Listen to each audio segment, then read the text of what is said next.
The Philadelphia 76ers, a team that in recent years has been really good, have not had a lot of bright spots to start off this NBA season. There's been a lot of Joel Embiid controversy. Tyrese Maxey has been in and out of the lineup. But the one bright spot on this team to start the year, despite the abysmal record right now, is the rookie out of Duke, number 20, Jared McCain. He's been a really good scorer for them, and that's really the main point worth noting on his game right now. He hasn't developed other aspects of the game necessarily. At the end of the day, as a rookie, you are just expected to develop and become a better player over time. And so often, rookies aren't even that good of scorers. They might really struggle on that end of the floor, especially being efficient. But Jared McCain has been a really good scorer for them, and that just shows a high upside on that end of the floor. For 16 points a game, and he's had some good performances in there as well where he gets over 20. That a lot of seasoned veterans might even struggle to do at times, especially as they get in the latter stages of their career. And these are guys who have been in the league a long time. They know how it goes. But Jared McCain, he's just now getting his first reps, and he's doing it without the help of guys like Joel Embiid, even Tyrese Maxey, on some nights to take away the defensive attention from him. And he's still producing and being a very good player for the 76ers team that does not have a lot of that right now. This is someone who a lot of the criticism that he caught as a draft prospect, it was for factors that were outside of his on-the-court play. It was for, the painted nails and all the TikToks. And that's something we've not seen a successful NBA player really do, right? And it's a whole new thing.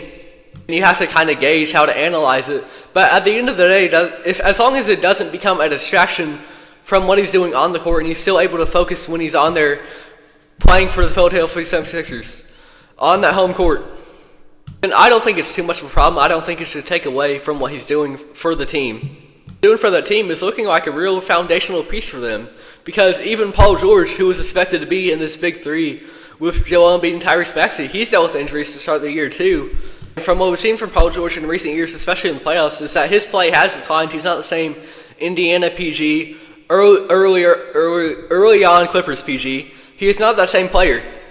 At the end of the day, he can still be a very valuable NBA player, but he is not the same Paul George, and they do need someone to go out and step up on that team. With the absence of these guys, Tyrese Maxey has played 10 games, and he's been the most in the lineup out of all that big three of him, Joel, and PG. Tyrese Maxey has missed quite a bit of time to start off the year. So Jared McCain has really been the offensive focal point for this team quite often. He's been able to take those expectations and do something with them in a way that a lot of rookies can't. Especially with this draft class, it was seen as one that was really weak, especially in comparison to a lot of recent draft classes. You think of recent, really number one overall picks specifically, Zion Williamson, Anthony Edwards, Cade Cunningham, Paolo Banchero, Victor Wembanyama.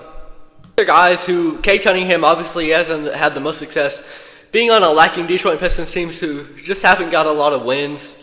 Zion Williamson has dealt with injuries, but all those guys are very talented. Anthony Edwards has been great as the first option for Minnesota.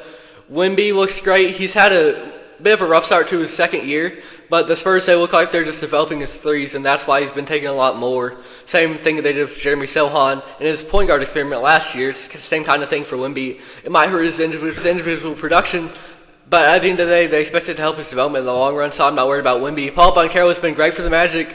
He started off in the playoffs last year kind of inconsistent, but as the playoff series went on, he really grew into his own and developed, especially in that Pacers series, and became a really good piece for them, even in the playoffs, and a guy that you can really trust even in the postseason. There's been a lot of great rookies coming into the NBA in recent years, and even the number one pick in this draft class has been seen as more of a role player, a guy with not a high ceiling. But Jared McCain, he slips a little bit later into the draft. He doesn't look like it. He looks like one of the more polished rookies alongside a guy like Don Knecht, even Zach Edey, who was a heavily polarizing player. Been one of the best rookies in, albeit weak rookie draft class, but even in other years, this rookie season is comparable with some very good rookies of years past. Not every rookie is going to put up 20 and 10 like Wemby did last year. Anthony Edwards, for example, his rookie season, he scored 19, and this was a guy who was seen, and the Timberwolves kind of gave him the green light on the offensive end. They wanted a big three of him, Cat, and D'Lo, and obviously that has not worked out. Anthony Edwards is the only one there anymore, but they trusted Anthony Edwards from day one, and he only averaged 19 his rookie year, and that's very solid credit to him for even doing that. The rookies come in and they're often not that fine-tuned on the offensive end, and Anthony Edwards was kind of an outlier and even scoring 19. That first half of the season, I believe he was averaging like 11. And so for Jared McCain to already be averaging 16, that's really impressive. He's been a super well-polished rookie, and a draft class that has been seen and perceived as a really weak one. He's been a true bright spot for that draft class, and he's been a bright spot for the Philadelphia 76ers as a whole. Based off what we're seeing for him right now, the sky is the limit for this guy, because Joel Embiid, he's dealt with so many injuries. Paul George is into the waning years of his career. Tyrese Maxey is still up and on the rise, but as a whole, Jared McCain, with his performances right now and the upside the precedent kind of brings, he really looks like a guy that you can truly build around on the Sixers team. The way he's been a bright spot so early on, not just early on in the season for the Sixers, a season that has gone really awry for them, but early on in his career as well, as a rookie getting his first NBA reps, coming in immediately and being a key contributor for this team. That's huge. That not even a lot of exciting rookies can really live up to, especially in the first half of their rookie year.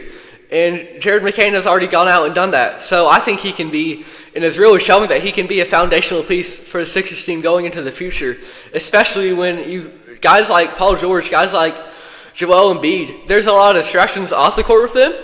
Sometimes you can make the case that it has affected their game. Ultimately, Joel Embiid, I think last year he was really the best version of himself, as he was coming off that year where he won the MVP and a lot of people said it wasn't deserved, but then the next year he comes back, he's even better, and a lot of people think he's going to win his first proper MVP, and he goes out, he gets injured, but even in the playoffs he really unlocked his game to levels we hadn't seen. He was actually an effective player in the playoffs.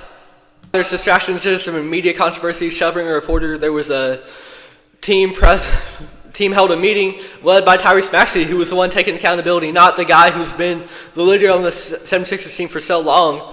So Jared McCain goes into a situation where there's already a lot of distractions, and there's of course outside noise about Jared McCain in his own right, the pain and nails for the TikToks, but it hasn't affected his game to this point, and that's not something you can always say, especially for some guys on this Philadelphia roster, who as talented as they are, sometimes these distractions have seeped into their on-the-court play.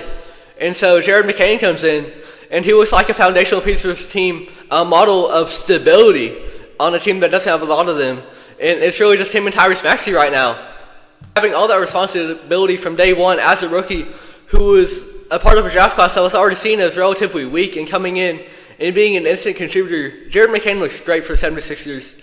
The sky really looks like the limit right now for him. I don't know what his ceiling necessarily as a true player is, but in terms of what he can do for this franchise, the sky is truly the limit for Jared McCain, and that's showing right now.